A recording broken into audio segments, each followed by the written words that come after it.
লজ্জাজনকভাবে আজকে বিএনপির একজন নেতা বক্তব্য দিয়েছেন যে জামাতে ইসলামীর নারী কর্মীদের জামা খুলে নেওয়া হবে। অত্যন্ত লজ্জাজনকভাবে আজ জুলাই গণঅভ্যুত্থানের পর আমরা একটি দলকে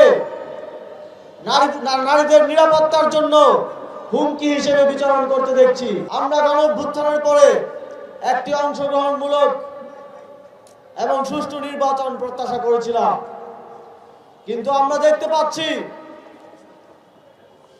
প্রথমেই মনোনয়ন বাছাই পর্বে ঋণ খেলাপি এবং বিদেশি নাগরিকদের মনোনয়ন বৈধ করার মাধ্যমে পক্ষপাতিত্ব আমরা দেখতে পেয়েছি।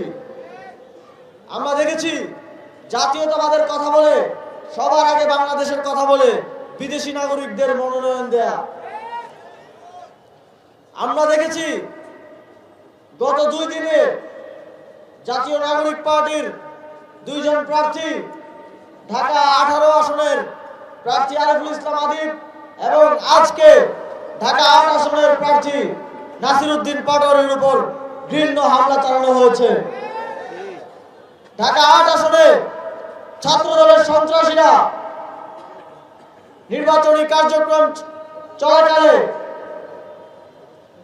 11 দলীয় জোটের প্রার্থী নাসিরউদ্দিন পাটোয়ারি এবং উপস্থিত 11 দলীয় জোটের নেতাকর্মীদের উপরে নির্মম হামলা চালিয়ে তাদেরকে আহত করেছে। যারা এই ধরনের জঘন্য কাজে জড়িত হয়েছে তাদেরকে আমরা স্মরণ করে দিতে চাই এদেশে ভোটাধিকার হরণের পরিণতি কি হয়েছে। এদেশে এর আগে যারা ভোটাধিকার হরণ করেছিল, যারা কেন্দ্র দখল করে প্রার্থীদের উপর হামলা করে প্রার্থীদেরকে মামলা দিয়ে নির্বাচনে অংশগ্রহণ থেকে বিরত রেখে মানুষের ভোটাধিকার হরণ করেছিল, তাদেরকে কিন্তু দিল্লিতে পালিয়ে যেতে হয়েছে। তাদেরকে কিন্তু এখন গুপ্ত অবস্থায় বিভিন্ন দেশে লুকিয়ে থাকতে হচ্ছে। আপনারা যদি তাদের পরিণতি বরণ করতে না চান, তাহলে অবশ্যই সুষ্ঠু নির্বাচনের পরিবেশ নিশ্চিত করতে হবে। আপনারা যদি পেশি শক্তি দিয়ে বিরোধী প্রার্থীদেরকে দমন পীড়নের মাধ্যমে নির্বাচনে জয়লাভ করতে চান, তাহলে বাংলাদেশের জনগণ ব্যালটে আপনাদের ভূমিধস পরাজয় নিশ্চিত করবে। বাংলাদেশের জনগণ সন্ত্রাসীদের, হামলাকারীদের, চাঁদাবাজদের, ব্যাংক লুটেরাদেরকে তাদের ম্যান্ডেট দেবে না। বাংলাদেশের জনগণ সাম্য, মানবিক মর্যাদা, বৈষম্যহীন বাংলাদেশের জন্য, ন্যায় ও ইনসাফের বাংলাদেশের জন্য 11 দলীয় জোটের পক্ষ থেকে মনোনীত প্রার্থীদেরকে বিজয়ী করবে। সংগ্রামী বন্ধুগণ, আমরা দেখেছি অত্যন্ত লজ্জাজনকভাবে আজকে বিএনপির একজন নেতা বক্তব্য দিয়েছেন যে জামাতে ইসলামীর নারী কর্মীদের জামা খুলে নেওয়া হবে। অত্যন্ত লজ্জাজনকভাবে আজ জুলাই গণঅভ্যুত্থানের পর আমরা একটি দলকে নারীদের নিরাপত্তার জন্য হুমকি হিসেবে বিচারণ করতে দেখছি। তারা ঘোষণা দিয়ে বাংলাদেশের অর্ধেক জনগোষ্ঠী, আমাদের মা বোনদের শ্লীলতাহানি করার ঘোষণা পাবলিকলি দিচ্ছেন। এর আগে আমরা দেখেছি মিরপুরে নির্বাচনী প্রচারণা চলাকালে জামাতে ইসলামীর নারী কর্মীদের উপর হামলা করা হয়েছে। এগুলো ইঙ্গিত দেয় যদি বাংলাদেশে কোনোভাবে সেই দল ক্ষমতায় আসে, তাহলে বাংলাদেশের অর্ধেক জনগোষ্ঠী, আমাদের মা বোনরা কোনোভাবেই নিরাপদ নয়।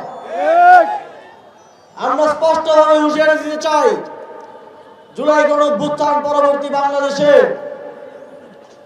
যদি কোনো নারীর প্রতি সহিংসতা করা হয়, যদি নারীদের জন্য নিরাপদ পরিবেশ নিশ্চিত করা না যায়, যদি কোনো দল নারীদেরকে টার্গেট করে, আমরা তাদেরকে সকল পর্যায়ে প্রতিহত করব।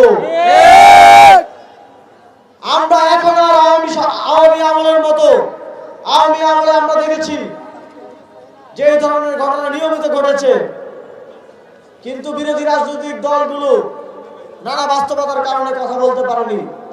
তবে সেই বাংলাদেশ পরিবর্তন হয়ে গেছে। আমরা এখন আর সেই সময়ের মতো বসে বসে দেখব না। যে কোনো জুলুম করা হলে বাংলাদেশের জনগণ জবাব দিতে শিখে গেছে। বাংলাদেশের জনগণ জবাব দেবে। বাংলাদেশের জনগণ তাদের অধিকার বাস্তবায়ন করবে এবং সেক্ষেত্রে নেতৃত্ব দিবে 11 দলীয় ঐক্যের নেতাকর্মীরা। সংগ্রামী বন্ধুগণ, আপনাদের আসনে, কুমিল্লা 6 আসনে আমরা দেখছি যে আমাদের প্রতিদ্বন্দ্বীদের পক্ষ থেকে একজনকে প্রার্থী মনোনয়ন দেওয়া হয়েছে। আমি আমার একটা অভিজ্ঞতার কথা শেয়ার করতে চাই। আমি যখন স্থানীয় সরকার মন্ত্রণালয়ের দায়িত্ব পালন করছিলাম, কুমিল্লা সিটি কর্পোরেশনের নগর ভবন নির্মাণের জন্য একটি বরাদ্দ দেওয়া হয়েছিল। 125 কোটি টাকায় কুমিল্লা সিটি কর্পোরেশনের নগর ভবন নির্মাণ করার কথা ছিল।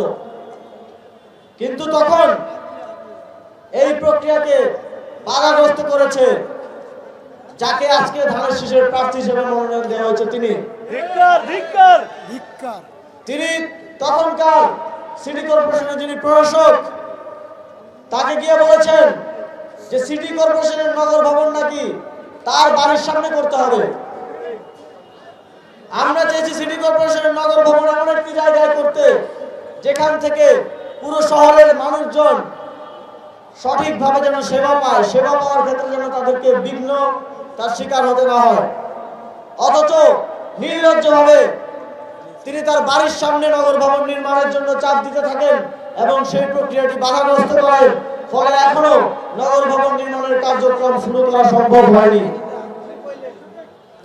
আপনারা কি এমন কাউকে নির্বাচিত করবেন যিনি আপনাদেরকে সেবা দেওয়ার পরিবর্তে আপনাদের সেবা বিঘ্নিত করার চেষ্টা করে, যিনি আপনাদের বরাদ্দ এনে দেওয়ার পরিবর্তে যে বরাদ্দ দেওয়া হয়েছে সেটা বাস্তবায়নে বিঘ্ন সৃষ্টি করে?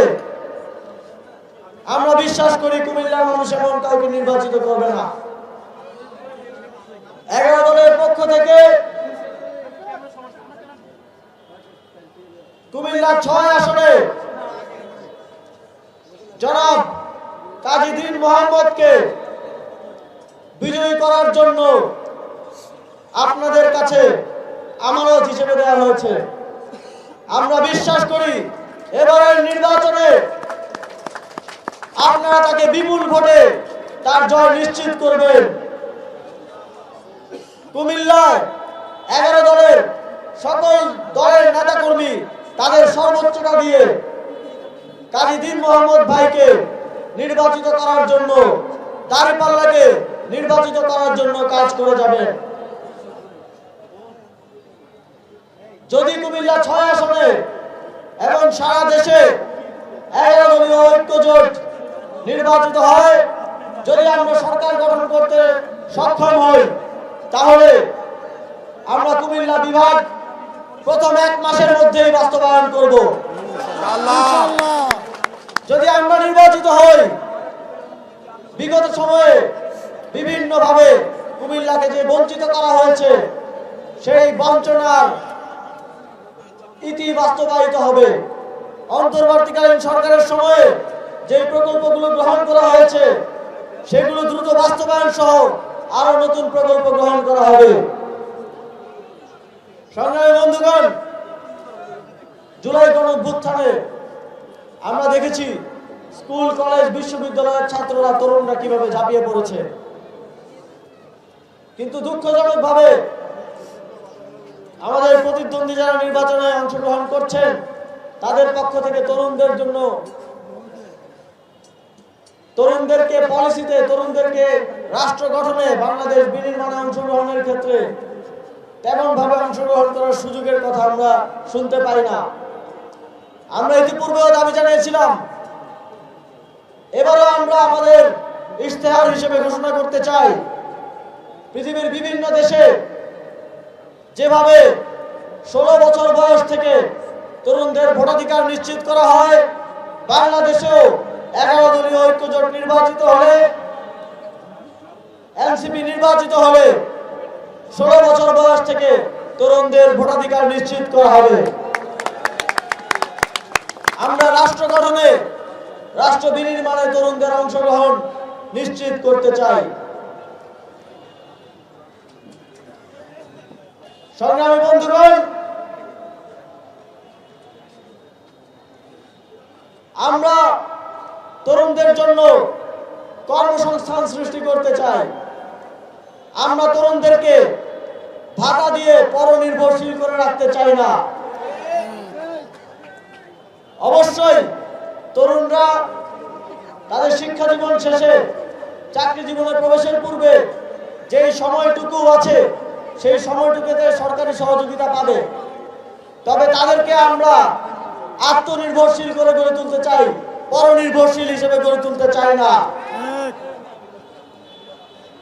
আমরা দেখছি বিএনপি বিভিন্ন জায়গায় ভাতার কথা বলে, ভুয়া ফ্যামিলি কার্ডের মাধ্যমে ভাতা দেওয়ার কথা বলে বাংলাদেশের প্রান্তিক মানুষকে ভুলভাবে বিভ্রান্ত করার চেষ্টা করছে। আমরা বলতে চাই যে একজন মানুষকে সারা জীবন কিছু কিছু টাকা দিয়ে অসহায় এবং পরনির্ভরশীল করে রাখার থেকে তাকে কর্মসংস্থান সৃষ্টির মাধ্যমে, তাকে উদ্যোক্তা হিসেবে গড়ে তোলার মাধ্যমে আত্মনির্ভরশীল এবং মর্যাদাবান হিসেবে গড়ে তোলা কে আমরা গুরুত্ব দিতে চাই। সেই জন্য 11 দলীয় জোট আগামীর বাংলাদেশে কাজ করে যাবে। সংগ্রামী বন্ধুগণ, আজকের এই কর্মসূচি সফল করার জন্য জাতীয় নাগরিক পার্টির সকল পর্যায়ের নেতৃবৃন্দকে ধন্যবাদ জানিয়ে এবং আজকের এই কর্মসূচিতে অংশগ্রহণ করার জন্য 11 দলীয় ঐক্যের সকল নেতৃবৃন্দকে ধন্যবাদ জানিয়ে এবং আগামী নির্বাচনে আপনাদের থেকে 11 দলীয় জোটের বিজয় প্রত্যাশা করে আজকে আমার বক্তব্য এখানেই শেষ করছি। আবারও দেখা হবে বিজয়ের মিছিলে, আবারও দেখা হবে রাজপথে, আবারও দেখা হবে 11 দলীয় ঐক্য জোটের বিজয়ে। আসসালামু আলাইকুম।